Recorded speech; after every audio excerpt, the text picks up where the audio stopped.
Hola queridos amigos, una vez más vamos entonces a estudiar la Biblia. Quedamos pendientes del capítulo 4, la parte final, y el capítulo 5, que tienen que ver entonces con las genealogías, tanto de Caín como de los hijos que luego tuvo Adán. Vamos entonces a orar. Querido y maravilloso Señor, una vez más queremos darte gracias por tu palabra. Gracias Señor porque ella es segura, porque ella nos instruye, porque nos llena de esperanza, porque nos da respuestas a muchas de nuestras inquietudes y porque es un puerto seguro, Padre bueno, para que nosotros podamos vivir una vida en esta tierra que te agrade a ti y que a la vez sea también de bendición para nosotros. Invitamos pues a tu Santo Espíritu, quien inspiró tu palabra, para que nos guíe una vez más. Perdón por nuestros pecados, en el nombre de Jesús. Amén.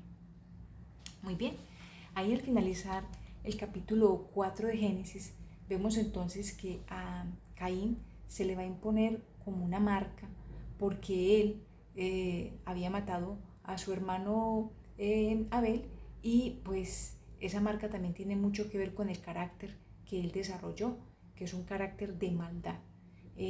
También se nos dice allí en Génesis, capítulo 4, en el versículo 17, que conoció Caín a su mujer y tuvo un hijo y le llamó Enoc. La pregunta es, ¿de dónde sale la esposa de Caín? Pues si estamos estudiando con la Biblia en el contexto, se nos dice que Adán y Eva tuvieron otros hijos y otras hijas. Pudiésemos entonces deducir que Caín tomó una de sus hermanas y formó con ella pues su familia. Pero no es tampoco un tema de discusión, porque la Biblia nos dice que las cosas reveladas son para los hombres, pero las misteriosas le pertenecen a Dios. Ahora, Caín, que tuvo pues a este chico llamado Enoc, con él es que va a fundar entonces su generación, pero también nos dice que nuevamente Adán y Eva tuvieron un hijo, y ese hijo lo van a llamar Set. Este hijo es el hijo de la promesa. ¿Cuál promesa? Pues que Dios había dicho que allí en Génesis 3:15, que de la simiente de la mujer nacería alguien que le aplastaría la cabeza a la serpiente. Quizás Adán y Eva tuvieron esa esperanza de que Set iba a ser ese personaje. Eva le da el nombre entonces de Set, que quiere decir señalado o compensación. Compensación porque a Caín le había matado a su otro hijo Abel. Ahí entonces también nos dice que Adán había sido creado a la semejanza de Dios, entre tanto que Caín y Set recibieron ya o heredaron más bien la naturaleza caída de sus padres. Obviamente Adán y Eva, con su generación, se encargaron de darles instrucciones religiosas acerca de todo lo que era el plan de la salvación a sus hijos. Sed creció con ese conocimiento, y por eso nos dice ahí en Génesis 4:26 que Sed también le nació un hijo y llamó su nombre Nos. Entonces los hombres comenzaron a invocar el nombre de Jehová. A medida que pasaba el tiempo, se iba viendo el desarrollo de esas dos generaciones, y se notaba visiblemente la diferencia, entre tanto que una era francamente leal a Dios, la otra antes despreció y desobedecía lo que Dios les había mandado. La generación de Adán guardó los mandamientos de la ley de Dios, la de Caín no. Ahora, al recibir la maldición Caín, él se había retirado de la familia de sus padres. Y recordemos que se fue porque él decidió, Dios nunca lo desechó a él. Él, es más, está vivo porque Dios le está dando la oportunidad del arrepentimiento. Y pues él simplemente había escogido, inicialmente había sido labrador, pero luego, como nos dice la Biblia, él fundó una ciudad a la cual le colocó pues el nombre de su hijo mayor. Se había retirado de la presencia de Dios para buscar los placeres y las riquezas terrenales. Él prácticamente se convirtió en el caudillo de una gran multitud que adoraba al Dios de este mundo. Los descendientes se distinguían en todo lo referente al mero progreso terrenal, pero menospreciaban a Dios y se opusieron a los propósitos que él tenía para los seres humanos. El homicidio que fue lo primero que había cometido Caín, se le agrega otro pecado más, y este lo va a cometer uno de sus hijos llamado Lamec, que es la poligamia. Ustedes observan allí, en el mismo Génesis 4, en el 19 dice que Lamec tomó para sí dos mujeres. El nombre de una era Ada y el otro nombre era Sila.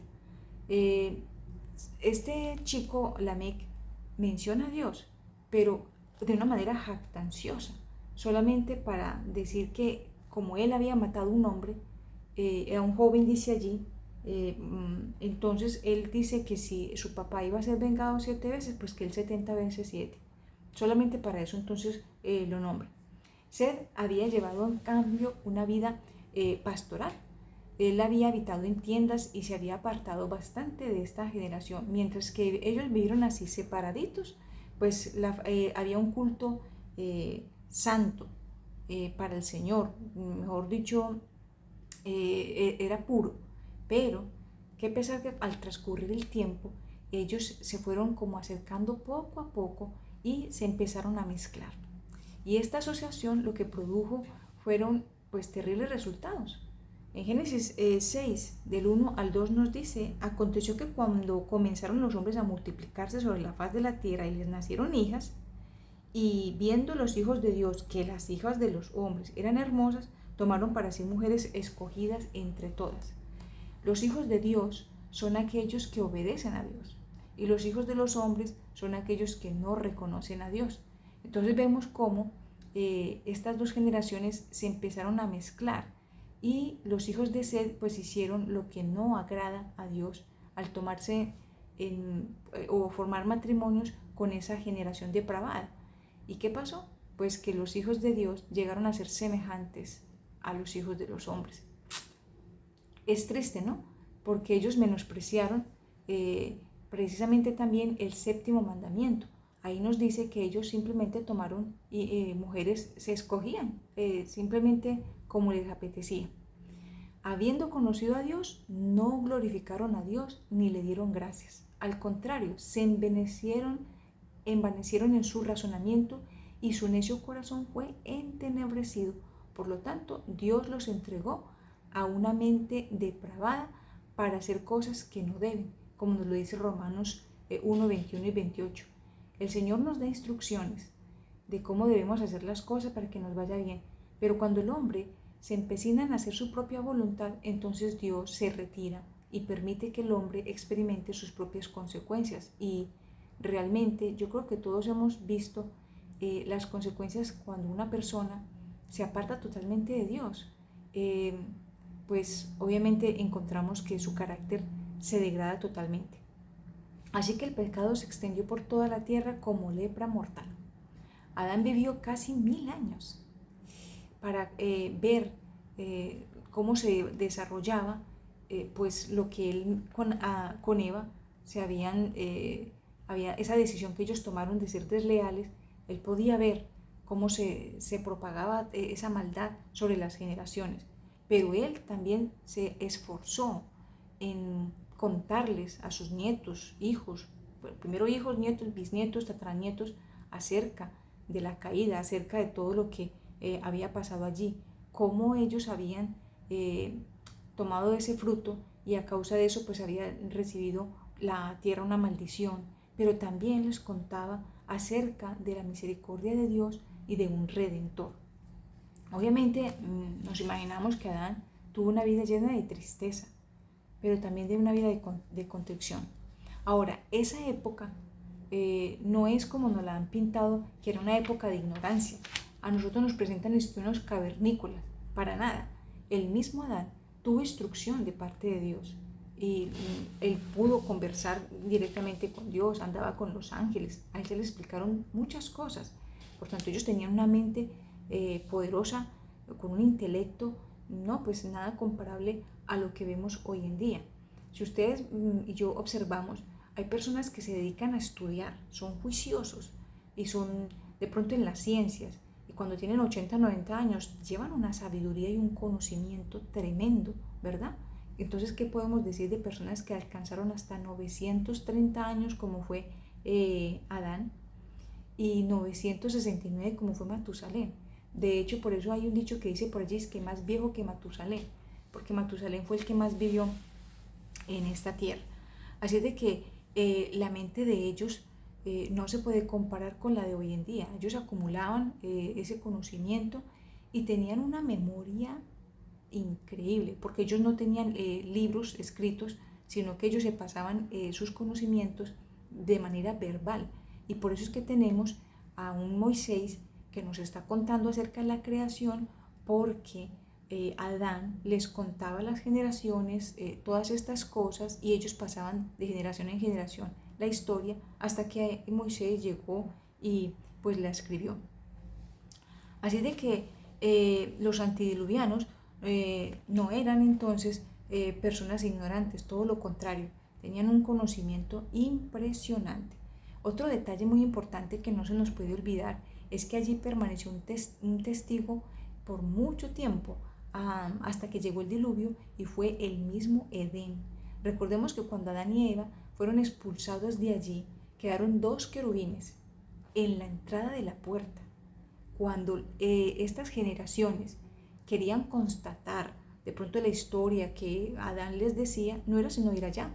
De hecho, los hijos de Dios que realmente lo reverenciaban, pues ofrecían sus sacrificios y ofrendas ahí, en ese sitio. Ahí se había construido un altar y ahí se presentaban delante de Dios, porque ahí se manifestaba la gloria de Dios, en ese sitio. Entonces, no había manera de negar lo que Adán les decía acerca de que habían dos árboles allí, el de la ciencia del bien y del mal, el árbol de la vida, lo de la caída, todo eso estaba allí. Y allí permaneció, como les digo, hasta que llegó el diluvio. Bueno, a pesar de la iniquidad toda la maldad que se estaba allí o que prevalecía, siempre hubo un grupo de hombres que guardaban fielmente como estas enseñanzas de Adán, y guardaban esa verdad. Se contaba, como les digo, de generación en generación, y habían hombres que decidían seguir a Dios y que eran pues reconocidos y quedaron allí en las escrituras como una evidencia, y uno de ellos fue Enoc. Nos dice por acá en Génesis 5, en el versículo 21, que no tenía 75 años cuando engendró a Matusalén. Nada menos, ahí estamos, entonces vemos quién es el papá de Matusalén, Enoc. Este hombre escuchaba los relatos directamente de los labios de Adán, porque es que Adán los acompañó hasta la 9ª generación. Eso es impresionante, que usted empieza a leer a Adán, tuvo a Julanito, y dele, pero ya al final uno dice, no, pues ya era la historia, pero es que la historia la contaba el mismo Adán. Y entonces él escuchaba todo eso y dice que este hombre empezó a vivir de una manera tal que estuviera en armonía con la voluntad de Dios. El testimonio de Enoc era un testimonio del día a día, de su manera como se relacionaba con la familia y con los hombres. Era una persona que era muy reflexivo y se apartaba totalmente del mal. De hecho, allí nos dice en Hebreos 11:5 que Dios manifiesta su existencia y que galardonea a aquellos que lo buscan. Enoc fue uno de ellos. Dios le reveló entonces a Enoc detalles adicionales del plan de la redención y le mostró los grandes eventos relacionados con la segunda venida de Cristo y el fin del mundo. Enoc se convirtió en un predicador de la justicia y dio a conocer a su pueblo lo que a él se le había revelado. Y usted me está diciendo, pero es que, ¿en dónde dice eso? En Judas 14:15. 14 y 15, vamos a leerlo. Judas no tiene sino un solo capítulo, entonces estamos leyendo el versículo 14 y 15 que nos dice: de esto también profetizó Enoc, séptimo desde Adán, diciendo: he aquí vino el Señor con sus santas decenas de millares, para hacer juicio contra todos y dejar convictos a todos los impíos de todas sus obras impías que han hecho impíamente, y de todas las cosas duras que los pecadores impíos han hablado contra él. Entonces observamos que a él se le dio esa oportunidad. Es que Dios le revela al hombre todo su plan de la redención hasta el final. Y ellos, estas personas, tuvieron esa oportunidad de ver incluso ni siquiera habían visto la primera venida y ya el Señor les está mostrando la segunda venida al Señor, a este hombre. Así de que Enoc mantenía una comunión con Dios impresionante. Prácticamente es increíble que en un mundo de pecado este hombre demostraba que sí se podía conservar pureza del alma para estar en armonía con el cielo.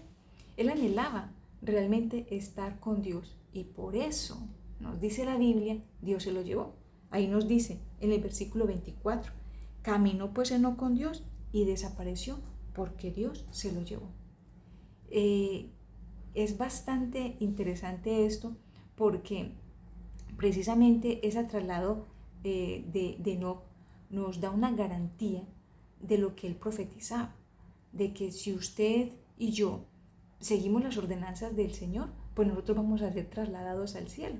Y él fue trasladado para dar testimonio de en ese momento donde había tanta maldad, de que Dios hace lo que él promete, pues lo cumple, y que nosotros podemos resistir la tentación siempre y cuando pues estemos como unidos al Señor. Bueno, también Enoc mostraba con su vida un testimonio claro para los impíos, y eso es un llamado también para nosotros. No tenemos que salir a proclamar a ustedes que son malos, no, la vida de uno, cuando uno está en esta tierra, si es íntegra y que agrade a Dios, eso se convierte en luz en medio de las tinieblas, para mostrarle a otros cómo se debe de vivir acá. Y a la vez estamos llamados a anunciar la segunda venida del Señor, a anunciarles de que hay un juicio, a anunciarles de que si nosotros podemos en esta tierra vivir arrepentidos delante del Señor, podemos ser trasladados como Enoc.